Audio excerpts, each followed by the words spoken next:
दोस्तों एक 22 से 23 साल की महिला 2 बच्चे और अपने जेठ के साथ घर पर रहा करती थी। उसका जो पति था उससे दूर रहकर नौकरी किया करता था, काम धाम किया करता था। इसके परिवार में सब कुछ ठीक ठाक चल रहा था, लेकिन एक दिन क्या होता है कि जो महिला होती है उसका बच्चे जोर जोर से रो रहे होते हैं। जब काफी देर तक चुप नहीं होता है तो उसके आसपास कुछ लोग होते हैं, उन्हें लगता है कि आखिर वो लोग बच्चे को चुप क्यों नहीं कर रहे हैं। और यही जानने के लिए जब उस महिला के घर पे जाते हैं, फिर जो दिखाई देता है देखकर उन लोगों को चीखें निकल जाती है। क्योंकि दोस्तों जो महिला थी वो मरी पड़ी थी, उसका शरीर खून से लथपथ था और बच्चे वहीं पर जोर जोर से रो रहे थे। इसके बाद दोस्तों इस घटना की जानकारी पुलिस वाले को दी जाती है। पुलिस वाले घटनास्थल पहुंचते हैं और सबसे पहले लाश को कब्जे में लेकर पोस्टमार्टम के लिए भेज देते हैं। और फिर जब इस पूरे मामला का छानबीन करते हैं, फिर जो सच्चाई का पता चलता है उसे जानकर हर कोई हैरान रह जाता है। वाकई में दोस्तों आज का जो घटना है जब आप भी सुनेंगे तो कहीं ना कहीं सोचने पे मजबूर हो जाएंगे कि इंसान जोश में आके गलती तो कर जाता है, लेकिन जब तक उसे समझ में आती है पछताने का सिवा कुछ भी नहीं बचता। नमस्कार, प्रणाम, मैं सर्वेश राज। कहानी शुरू करूं इससे पहले आपसे एक छोटी सी गुजारिश है, आप प्लीज वीडियो को लाइक कर दीजिए, साथ ही साथ चैनल को भी सब्सक्राइब कर लीजिए ताकि मेरा हौसला बढ़ता रहे। तो दोस्तों आज आपको जिस घटना की कहानी सुनाने जा रहा हूं, दरअसल ये घटना है बिहार प्रदेश का एक जिला है बेतिया, और इसी जिला में एक थाना लगता है मझौलिया। दोस्तों मझौलिया थाने के अंतर्गत ही मझरिया से वार्ड नंबर 5 में एक परिवार रहा करते थे। उस परिवार में 2 भाई थे। जो बड़ा भाई था उसका नाम था धर्मराज मुखिया और जो छोटा भाई था उसका नाम था रामराज मुखिया। जो धर्मराज मुखिया था उसके पत्नी का 8 से 9 साल पहले देहांत हो चुका था, वो इस दुनिया को छोड़कर जा चुकी थी। इसके बाद जो छोटा भाई होता है रामराज, उसका साल 2019 में एक आशा नाम की लड़की से शादी करवा देते हैं। दोस्तों जो आशा होती है जब अपने ससुराल में आती है तो अपने पति का और उसका जो जेठ होता है, उसके जेठ का एक बेटा होता है, सभी को बहुत अच्छे से मानदान करती है, सबको बहुत अच्छे से प्यार देती है। क्योंकि पहले से उसके घर में कोई महिला नहीं थी, तो जो दोनों भाई भी होता है उस महिला को बहुत ही अच्छा प्यार देते हैं, उस महिला को बहुत ज्यादा मान सम्मान दे रहे होते हैं। वो महिला भी थी उस घर में जाकर बहुत ज्यादा खुश थी। उसके जेठ का जो बेटा था उसे पूरे तरीके से मां जैसा प्यार करती थी, उसे अपना बेटा मानती थी। इधर जो दोनों भाई था, दोनों भाई में अच्छा खासा लगाव था, कभी दोनों में झगड़ा नहीं हुआ था। दोनों भाई में इतना प्यार था कि उसको गांव का लोग दोनों भाई के प्यार का मिसाल दिया करते थे। इस दोनों भाई का अच्छा खासा खेती था, दोनों भाई खेती बाड़ी करते थे और उससे जो अनाज आता था उसी अनाज से लोग का भोजन पानी भी चलता था, और बाकी जो अनाज था उसे बेच करके जो पैसा आता था उसी से लोग का बाकी जरूरतों को भी पूरा करता था। मतलब जिंदगी में किसी चीज की कोई कमी नहीं थी, सब कुछ बहुत अच्छा चल रहा था। लेकिन धीरे धीरे दोस्तों साल 2020 आ जाती है और साल 2020 में जो आशा देवी होती है एक बच्चे का जन्म देती है। जब उसके घर में बच्चे आता है तो लोगों को खुशी था वो और भी कई गुना बढ़ जाता है। लेकिन फिर दोस्तों एक दिन क्या होता है कि जो रामराज होता है उसके दिमाग में एक बात आती है। वो सोचता है कि मेरे पास भी बच्चे हो गए, भैया का भी बच्चे हैं, और इस तरीके से लोग खेती बाड़ी करते रहेंगे तो लोग को अच्छे से पढ़ा नहीं पाएंगे, अच्छे शिक्षा नहीं दे पाएंगे। वो सोचता है कि इसके अच्छे भविष्य के लिए हमें कुछ ज्यादा पैसा कमाना होगा। वो सोचता है कि जो बड़ा भाई है घर का काम संभाल लेंगे, खेती बाड़ी कर लिया करेंगे, और मुझे जो दुबई का ऑफर आ रहा है मैं दुबई चला जाऊंगा और दुबई से अच्छा खासा पैसा कमाऊंगा ताकि अपने बच्चों का और जो भैया का बच्चा है इन लोगों को अच्छे भविष्य दे सके, अच्छे शिक्षा दे सके। और यही सोचकर दोस्तों अपने पत्नी के पास जाता है और उसकी जो पत्नी आशा देवी होती है उसे सारी बातें बताती है। वो कहता है कि मैं सोचता हूं किस तरीके से खेती बाड़ी करके हम जिंदगी तो चला लेंगे, लेकिन इतना पैसा नहीं हो पाएगा कि अपने बच्चे को अच्छे भविष्य दे सके, इसे अच्छे शिक्षा दे सके। इसलिए मैं सोचता हूं कि मैं दुबई चला जाऊं, मेरा एक दोस्त ऑफर कर रहा है, अगर मैं दुबई चला जाऊंगा तो अच्छा खासा पैसा कमाऊंगा, ये लोग का जिंदगी संवर जाएगी। दोस्तों जो महिला होती है वो भी समझदारी दिखाते हुए कहती है कि ठीक है, जिंदगी में पैसा का बहुत इंपॉर्टेंट रखता है, इसलिए आप जरूर जाइए, लेकिन आप साल में एक बार जरूर आते रहिएगा क्योंकि आपके बिना मेरा मन नहीं लगेगा। उसका जो पति होता है जब अपनी पत्नी के मुंह से बात सुनता है तो बेचारा बहुत ज्यादा खुश हो जाता है। उन्हें लगता है कि उसकी पत्नी इसमें सपोर्ट कर रही है।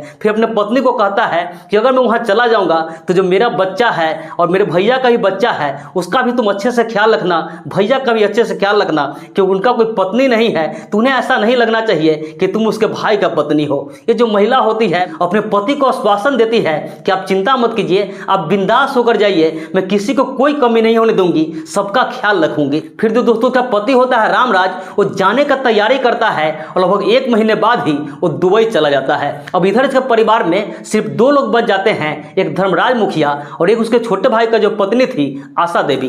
दोस्तों जो धर्मराज मुखिया था उसका उम्र ज़्यादा नहीं था, सिर्फ 40 साल के आसपास उसकी एज थी।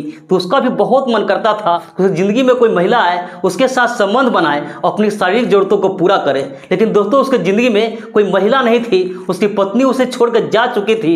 तो मोबाइल में गंदी गंदी चीज़ों को देख लिया करता था और इसी से मन को बहला लिया करता था और थोड़ी बहुत शारीरिक जरूरतों को पूरा कर लिया करता था। इसी तरीके से दोस्तों जिंदगी चल रहा था। लेकिन एक दिन क्या होता है कि जो धर्मराज मुखिया होता है उसका नज़र अपने भाई की ही पत्नी पर पड़ जाता है। वो सोचने लगता है कि जिस तरीके से मैं तड़प रहा हूँ उसी तरीके से वो भी तड़प रही होगी, क्योंकि उसका भी जो पति है वो उससे दूर रह रहा है, तो उसका भी तो ये सब करने का मन हो रहा होगा। उसके दिमाग में यही सारी चीज़ें चलने लगती है और फिर अपने छोट भाई की पत्नी यानी जो आशा देवी होती है उसे गंदी भरी नज़रों से, हवस भरी नज़रों से देखने लगता है। फिर जब भी वो कोई काम धाम करती थी तो चोरी चुपके से कभी इसका नज़र उसके पेट पर जाता था, कभी उसके पीठ पर जाता था, तो कभी उसके शरीर का जो ऊपरी भाग होता है उसे गौर से देखने लगता था। और जब इस तरीके से देखता था तो इसके मन में होता था कि सीधे जाकर उसे कस के पकड़ लूं और उसके साथ अपने जो जरूरतें हैं उसे पूरा करने लगूं। लेकिन फिर सोचता था कि अगर मैं इस तरीके से उसके पास गया, इस तरीके से साथ कांड किया तो बुरा मान जाएगी, वो चिल्लाने लगेगी तो इसका अंजाम खराब हो जाएगा। और यही सोचकर मन को शांत कर लिया करता था। लेकिन फिर दोस्तों सोचता है क्यों नहीं पहले उसके मन को टटोल लिया जाए, अगर वो अपने मर्जी से सब करने लगे तो फिर मजा आ जाए। और फिर यही सोचकर जो उसके भाई का पत्नी होती है यानी जो आशा देवी होती है, किसी बहाने से उसके पास जाता था और उससे गलत तरीके से चिपकने का कोशिश करता था, उसे छूने का कोशिश करता था। उधर जो आशा देवी थी उसे इस बात का जरा भी अंदाजा नहीं था। ये अपने जब पास बुलाता था, किसी काम के बहाने उसे टच करता था तो उससे लगता है कि भाई साहब अकेले है तो उससे अकेले काम नहीं हो पाता है, इसलिए मुझे अपने पास बुलाता है। लेकिन बार बार जब सब चल रहा होता है तो कहीं ना कहीं जो आशा देवी होती है उसे भी एहसास होने लगता है। अब वो नोटिस करने लगती है तो उसे पता चलता है कि उसका जेठ है, उसका नज़र कुछ ठीक नहीं है, इसका जो पीठ है, पेट है, तो कभी उसका नज़र है इसके शरीर के ऊपरी भाग पर जा रहा है। अब जो आशा देवी होती है उसे भी समझने में देर नहीं लगता है कि आखिर उसका जो जेठ है उससे क्या चाह रहा है। आशा देवी थी, आखिर वो भी 20 से 22 साल की महिला थी, उसका भी पति उससे दूर रहता था तो उससे भी सारी चीज़ों की जरूरत थी,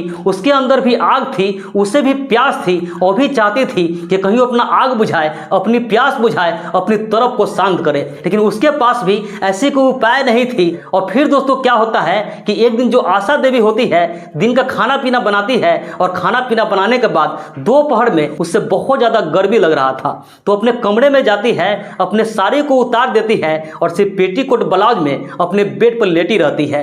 उसी समय उसका जो जेठ होता है धर्मराज, वो घर में आता है। जब उसके कमरे से गुजरता है तो उसका जो भाभो होती है यानी जो आशा देवी होती है उसे इस हाल में देख लेता है। और जब इस हाल में उसे देखता है तो खुद पे कंट्रोल नहीं कर पाता है, सीधा उस कमरे में जाता है और ये जो महिला होती है आशा देवी इसे दबोच लेता है। ये जो महिला थी आशा देवी ये भी इसका विरोध नहीं करती है और आखिरकार दोस्तों उस दिन जो उसका जेठ होता है सारे रिश्ते नातों को मर्यादा को पार करते हुए उस महिला के साथ संबंध बनाना शुरू करता है। अब जो महिला होती है उससे भी बहुत दिन बाद ये सब मिल रहा था। इधर जो उसका जेठ होता है उससे कई साल बाद ये सब मिल रहा था तो ये पूरे तरीके से उसे टूट पड़ता है, उसे दर्दनाक तरीके से संबंध बना रहा होता है। और जो महिला होती है उसे दर्द तो बहुत ज्यादा कर रहा था लेकिन फिर भी वो कर रही थी कि और जोर से करो। जब इस तरीके के बाद उसका जेठ सुनता है जो रफ्तार होता है और भी बढ़ा देता है, महिला के कमरे में चीखें निकलने लगती है और दर्दनाक तरीके से उसके साथ सारे कांड करता है। इसके बाद दोस्तों दोनों थक जाते हैं और थक कर थोड़ा देर के लिए बिस्तर पर आराम करने लगते हैं। फिर वो महिला अपने जेठ से कहती है कि जिस तरीके से आपने मुझे आज किया है ऐसा मेरे पति कभी नहीं किया, मुझे सब करके बहुत अच्छा लगा, इसलिए मैं चाहती हूं कि आप हर रोज मेरे साथ इसी तरीके से संबंध बनाइए, मुझे शांत करते रहिए।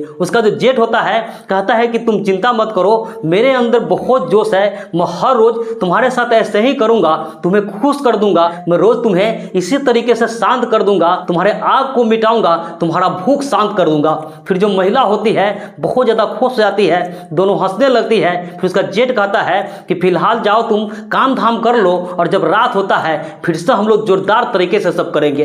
वो महिला कहती है ठीक है, फिर अपना काम धाम में लग जाती है। और फिर दोस्तों जब रात होता है फिर सब यही सब चलता है। अब दोस्तों इसे घर में ये दोनों लोग थे, इसे न तो कोई रोकने वाला था और नहीं टोकने वाला था। और फिर जो जेठ होता है और उसके भाई भाई का जो पत्नी होती आशा देवी, ये दोनों हर रोज यही सब करते थे, दोनों गुलछर्रे उड़ा रहे थे। जिंदगी इसी तरीके से चल रहा था, किसी को कानों कान खबर नहीं थी। लेकिन इसी तरीके से दोस्तों 1 महीने का जब वक्त गुजरता है तो उसका जो पति होता है रामराज मुखिया, वो अपने घर पे चलाता है। जब वो घर पे आता है तो उसका जो बड़ा भाई था धर्मराज, उसे सब करने में दिक्कत होने लगती है। इधर जो उसकी पत्नी थी वो भी परेशान थी, और जो धर्मराज था वो भी परेशान था। अब हमेशा इस प्लान में लगा रहता था कि कब जो उसका भाई है रामराज वो घर से बाहर चला जाए तो उसके पत्नी के साथ ये सब करने लगे।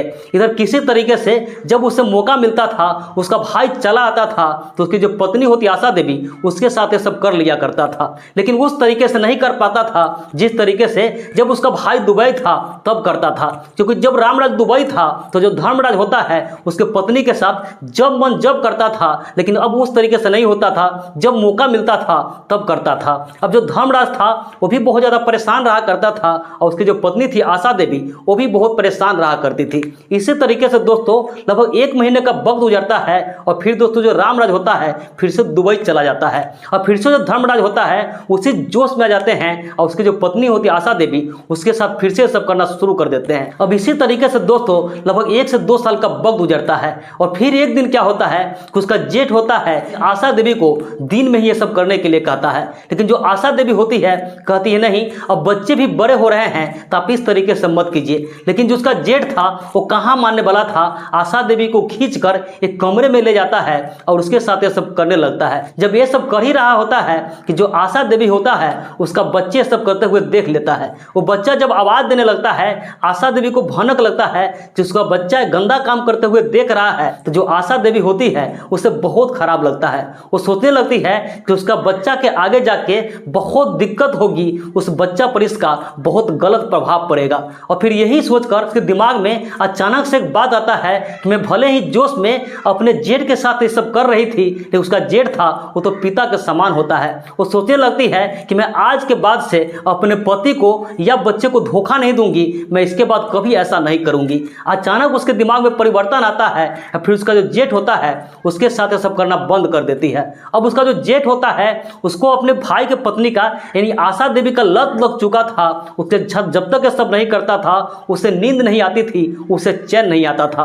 वो किसी तरीके से उसे फोर्स करता था कि मुझे तुम्हारे साथ ये सब करना है, अगर तुम ऐसा नहीं करोगी तो मैं जी नहीं पाऊंगा। लेकिन दोस्तों जो आशा देवी थी वो साफ साफ इसे मना कर देती है। उसके मन में बैठ गया था कि चाहे जो भी हो जाए मुझे अब ये सब नहीं करना है। इधर जो उसका जेठ था वो बहुत ज़्यादा परेशान रहता था, और एक दिन क्या होता है कि उसे सब करने का बहुत ज़्यादा मन कर रहा था। वो आशा देवी को ये सब करने के लिए कहता है, लेकिन जब आशा देवी नहीं मानती है तो उसे जबरदस्ती जमीन पे पटक देता है, और उसका जो साड़ी होता है उससे ऊपर उठाने लगता है। अब जो आशा देवी होती है बहुत ज़्यादा गुस्से में आ जाती है, और गुस्से में आकर उसका जो जेठ होता है उस पर एक थप्पड़ चला देती है। जब उसे थप्पड़ लगता है तो उसका जेठ होता है वो बहुत ज़्यादा गुस्से में आ जाता है। एक तो उसे इस बात की गुस्सा थी कि जो आशा देवी थी उसे ये सब करने नहीं दे रही थी, और दूसरा गुस्सा ये भी था कि महिला होकर उस पर थप्पड़ चला दी। अब ये गुस्सा बर्दाश्त नहीं कर पाता है, किचन में जाता है, किचन में से चाकू लेकर आता है, और जो महिला होती आशा देवी उस पर ताबड़तोड़ वार करने लगता है। जब तक वार करता है जब तक कि उसकी जान नहीं निकल जाए वो इस दुनिया को छोड़कर चली नहीं जाए। और जब इसे लगता है कि उस दुनिया को छोड़कर जा चुकी है तो अचानक से इसका गुस्सा शांत हो जाता है, और काफ़ी पछताने लगता है, सोचने लगता है कि मैंने गुस्से में क्या कर दिया। लेकिन चुपचाप डर के मारे वहाँ से फरार हो जाता है, और इधर जो बच्चे होते हैं माँ के पास जाकर माँ को जगाने का कोशिश करता है। लेकिन बच्चे को कहाँ पता था कि उसकी माँ ऐसी जगह जा चुकी है जहाँ से कभी लौट के नहीं आ सकती। वो जो बच्चा होता है जोर जोर से रो रहा होता है, और काफ़ी देर तक जब चुप नहीं होता है तो उसका आसपास कुछ लोग होते हैं, उन्हें लगता है कि आखिर वो बच्चे को चुप क्यों निकाल रहे हैं। और यही जानने के लिए जब उसके घर पे जाते हैं तो सारी चीज़ें देखते हैं, इस घटना की जानकारी पुलिस वाले को देते हैं, और आखिरकार पुलिस वाले जब इस पूरे मामला के छानबीन करते हैं तो सारी सच्चाई सामने आ जाती है। जिसके बाद जो पुलिस वाले होते हैं धर्मराज को गिरफ्तार करते हैं और सलाखों के पीछे भेज देते हैं। तो दोस्तों इस पूरे घटना पर आपकी क्या राय है, आपकी नज़रों में किसकी गलती है, कमेंट करके जरूर बताइएगा। बाकी इस पूरे घटना को सुनाने का उद्देश्य किसी की भावनाओं को आहत करना नहीं था, किसी का भी दिल दुखाना नहीं था, बस समाज में ऐसी घटनाओं से केवल आपको जागरूक करना था, सतर्क करना था। तो मिलते हैं ऐसे किसी नेक्स्ट वीडियो में, जब तक के लिए जय हिंद, वंदे मातरम।